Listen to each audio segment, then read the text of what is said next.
Hello, this is Melissa Drip with the Meta ProgressBook support team, and I'm recording this video on Thursday, September 10th at 12:30 p.m. Some of you may have been listening to the OETSA Zoom sessions earlier today. Unfortunately, they weren't recorded, but Dazzle State Support and Software Answers had two sessions this morning. And I want to touch on two things because we're going to be getting a lot of questions on them. First is, in one of the presentations, they talk about the 20.1 release. We have not installed 20.1 yet on production, but it is installed on our play environment and you can go check it out. We do not plan to install 20.1 on production until at least Monday, September 21st. There are two huge changes in the 20.1 release that have caused us to take a step back. The first one is not so major, but the banner has changed to purple. Not a big deal, I guess. So up here, you're used to seeing the blue banner, now it's purple. Frontline's colors are purple. The big change is the security. If you had access to Dazzle, Gradebook, SPS before, you'll have access when 20.1 gets installed, but it's now view accounts and not view users. They have changed that you are not allowed to make accounts directly in Gradebook. So if you have a teacher that needs access to Gradebook, you have to add them in Dazzle as a user and then give them access to Gradebook. And I will be making separate videos on each of those functions for those super users in each of our districts that make accounts. And I will make videos and those will come out several days before we install this release. One of the other things that Debbie has mentioned, so Debbie's from Dazzle State Support, she's mentioned in her OETSA sessions this morning that there is a process coming in 20.2. So 20.2 is supposed to come out sometime in October. So 20.2 has not been released.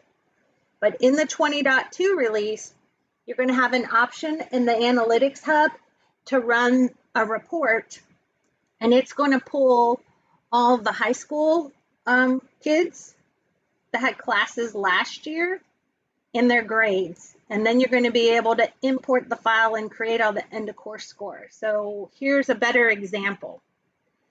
If I jump into my fake school for last year, and I have a student, Ruth Acevedo, up, have her in context. If I go to student marks, so this report is going to extract the student's final grades.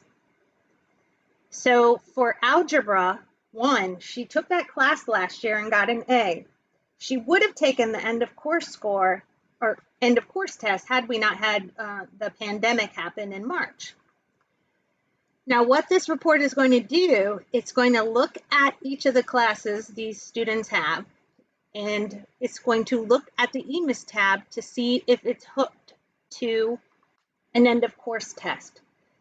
If I go into courses and I look at course 411 and I go to tab number 4, I believe it is, the EMIS tab,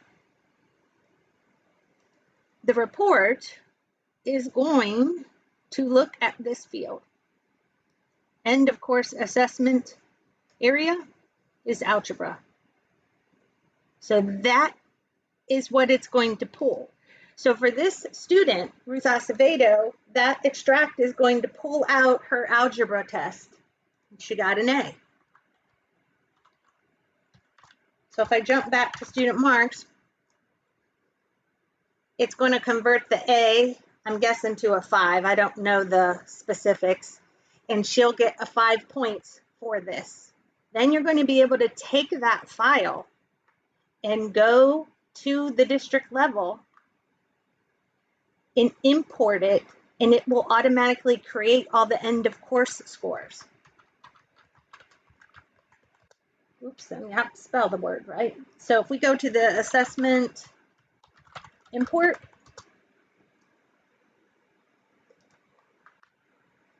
I'll be able to choose the OST and upload the file. And what it's going to do is create an end of course score for all those students in the file. And the other neat thing about it, if I go to the end of course page for Ruth Acevedo,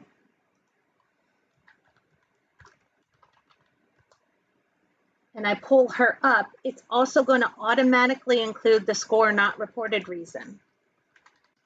Because all of these kiddos have to have a score not reported of W when these records are entered. Some of you might be thinking, oh, well, the W's in there, I can go add all these. You sure can. But if you have 500 high school students, you're entering thousands of end of course scores. We encourage you to wait for this extract to come out and then run the extract and then load the test scores.